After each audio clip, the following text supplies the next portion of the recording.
Good morning students. आज कक्षा 7 ज्ञान सागर में पाठ 8 एवरेस्ट की चुनौती। पाठ का नाम है एवरेस्ट की चुनौती। आपने एवरेस्ट का नाम सुना है? हमारी पर्वत श्रृंखला में सबसे ऊंची पर्वत चोटी का नाम एवरेस्ट है। तो जो इसके लेखक हैं पाठ के, वो उस पर चढ़ाई करने गए थे। तो अब उन्होंने अपने इस अनुभव को इस पाठ में लिखा है। इस पाठ के लेखक हैं मेजर हरिपाल सिंह अहलूवालिया। उन्होंने लिखा है कि उन्होंने कितने संकटों का सामना करने के बाद वो एवरेस्ट तक पहुँचे थे, ऊपर तक। लेकिन वहाँ तक जाने के बाद भी वो कुछ चीज़ें नहीं देख पाए और उन्होंने कितनी कठिनाइयों का सामना किया। उनके साथ कौन कौन गया, कैसे उनको किसी दूसरे लोगों से सहायता मिली, ये सब उन्होंने इसमें अपने पाठ में लिखा है। इसे अनुभव डायरी भी कहते हैं। चलिए तो पाठ शुरू करते हैं। एवरेस्ट संसार का सबसे ऊंचा पर्वत शिखर है। यह समुद्र से 8,848 मीटर लगभग 9 किलोमीटर ऊंचा है। इसके उत्तर में तिब्बत है तथा दक्षिण में नेपाल। तिब्बती इसे चोमोलुंगमा अथवा अर्थात संसार की माता और नेपाली सगरमाथा के नाम से पुकारते हैं। नेपाली भाषा में सगर का अर्थ बर्फ होता है। 1849 में एक सर्वेक्षण दल को पहली बार यह पता चला कि यह संसार का सर्वोच्च पर्वत शिखर है। उस समय इसे शिखर 15 नाम दिया गया। इसका नाम लिखा गया शिखर 15। बाद में इसे एवरेस्ट कहा जाने लगा।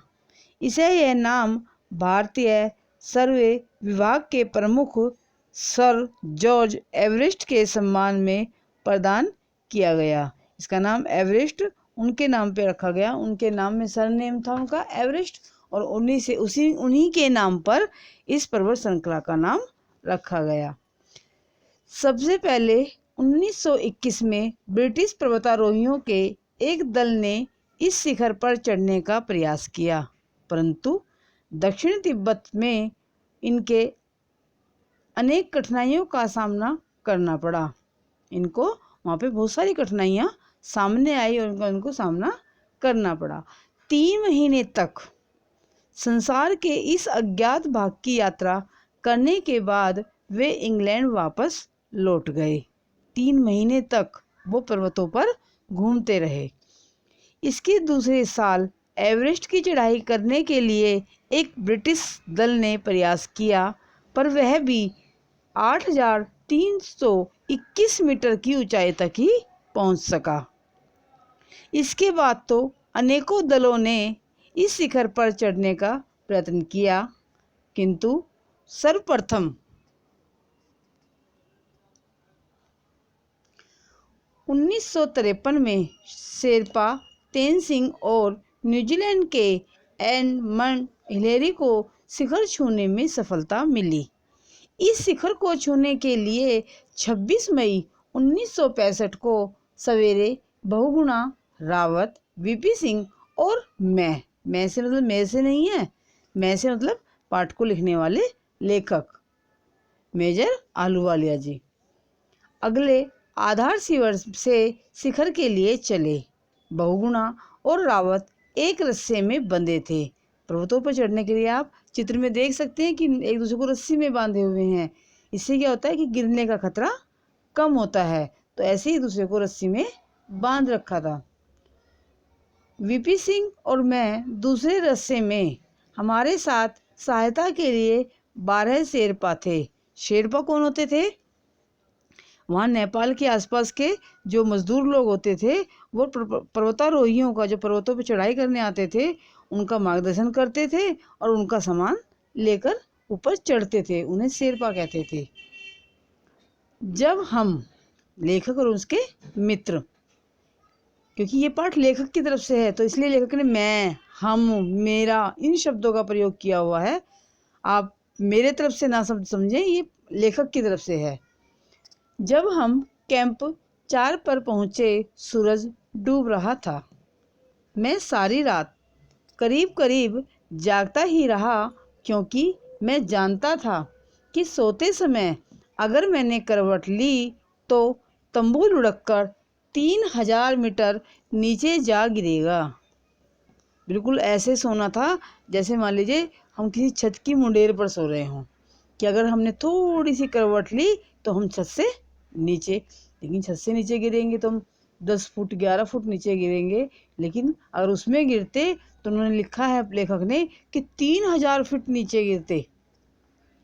स्थानाभाव के कारण, स्थानाभाव जगह की कमी के कारण सभी तंबू एक पात में लगाए गए थे। एक पात में लगाना, एक लाइन में, पंक्ति से। सवेरे हम लोग ऑक्सीजन लगाए 10:15 बजे निकले। वहाँ सख्त काली चट्टानें थी या पत्थर के बड़े बड़े टुकड़े थे। उन पर चलना बहुत कठिन और थकाने वाला था। ठंडी हवाएं हमसे टकरा रही थी, क्योंकि ठंड बहुत ज़्यादा थी। जब हमें अपने तंबू दूर से फहराते दिखाई दिए तो हमारी जान में जान आई कि चलो भाई अब हम वहाँ तक पहुँच गए हैं। शाम होने तक हम वहाँ पहुँच गए। यही स्विस, ब्रिटिश और अमेरिकी अभियानों के पुराने तंबू भी थे और उन पर तभी का कूड़ा कचरा भी जमा दिखाई दे रहा था। ये होता है, लोग जहाँ जाते हैं कहीं भी, आप लोगों ने भी देखा होगा, आप भी कहीं घूमने गए तो हम कूड़ा जरूर छोड़ आते हैं। तो ये तो मानव स्वभाव है, वहाँ पर भी वो लोग छोड़ आए। हम इन तंबुओं को आसानी से पहचान गए। हमारी ऑक्सीजन ख़त्म होती जा रही थी, इसलिए मैं इन तंबुओं में घुस गया और रात में उपयोग करने के लिए उनके कुछ ऑक्सीजन सिलेंडर निकाल लाया, क्योंकि वो लोग वहीं छोड़कर चले गए थे। जब नीचे वापस आए होंगे तो नीचे तो ऑक्सीजन काफ़ी होती है, तो अपने सिलेंडर वो वहीं छोड़ के चले गए। अब वो इनके काम आ गए। यहाँ वीपी सिंह बीमार पड़ गए। उनकी जगह फुरदोजी हमारे साथ आकर अभियान में शामिल हो गए। वीपी सिंह की तबीयत खराब हो गई तो उनको वहीं रुकना पड़ा और उनकी जगह उनका दूसरा मित्र उसमें शामिल हो गया। यहाँ मैं बता दूं कि इस अंतिम शिविर से आगे हमें रात दिन ऑक्सीजन का इस्तेमाल करना था, क्योंकि जितना हम ऊंचाई की पर चलते जाते हैं ऑक्सीजन की कमी होने लगती है वातावरण में। तो अब जितना ऊंचा पहुंच गए थे कि अब उन्हें ऑक्सीजन हर समय चाहिए था।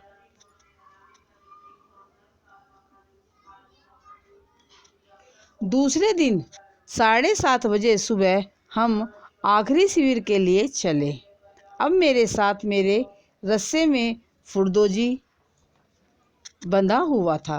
हमारे पीछे रावत, बहुगुणा और 7 शेरपा थे।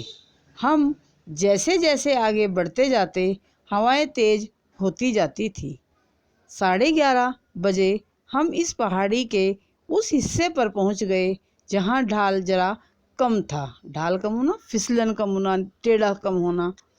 8512 मीटर की ऊंचाई पर यह हमारा अंतिम शिविर था। इस शिविर से आगे 450 मीटर लंबी एक पहाड़ी थी। यह पहाड़ी बहुत सकरी और तीखी थी। सकरी माने पतली और तीखी माने नुकीली, और इसके दोनों ओर गहरे ढाल हैं। इसके दाहिनी तरफ बर्फ़ का एक बड़ा सा टुकड़ा निकला हुआ है। हमें इस बर्फ़ से सतर्क रहना होता था, क्योंकि इस पर पैर पड़ते ही वह टूटकर गिर सकती थी। मुख्य पहाड़ी पर हम दाईं ओर मुड़े। अब हमारे सामने इससे भी कठिन कार्य था।